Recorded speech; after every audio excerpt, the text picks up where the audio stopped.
Having a system up and going all the time is very crucial for us here at the REMC. We're constantly taking payments, and I'm constantly using the internet and using my computer programs to do my job. And without that, we're just dead in the water.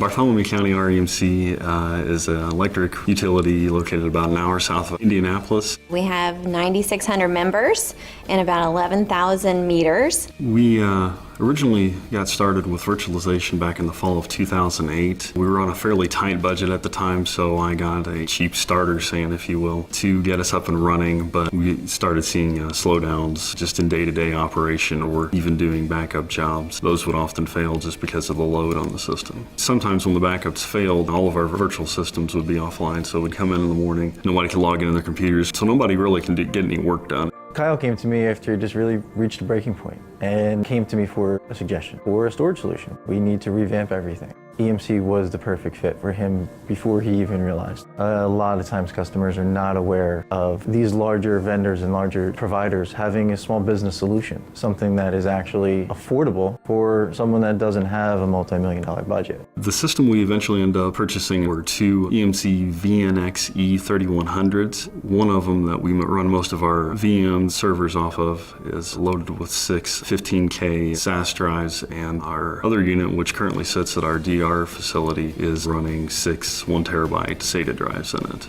Now he can back up different data pools separate from each other and actually do data deduplication and really maximize his storage potential. Dedupe allows us to recover storage space we normally wouldn't have. Thin provisioning allows us to set up a 500 gigabyte or even a 1 terabyte hard disk, but only provision about 50 gig or 100 gig to get the server started. And then we can use our space more efficiently. Every year I do our annual report. That's one of my biggest jobs. It includes graphics and charts and an address from our CEO and our board president. And unfortunately, after I was done, I had lost that information. However, Kyle was able to go back and restore it off of the backup. I was very happy that I didn't have to come up with the annual meeting address once again. CDW is probably our largest IT vendor that we deal with, anything from hardware and software. I really like the fact that they have experts on staff to help us with some of the more technical problems that we just don't have the expertise to handle in-house.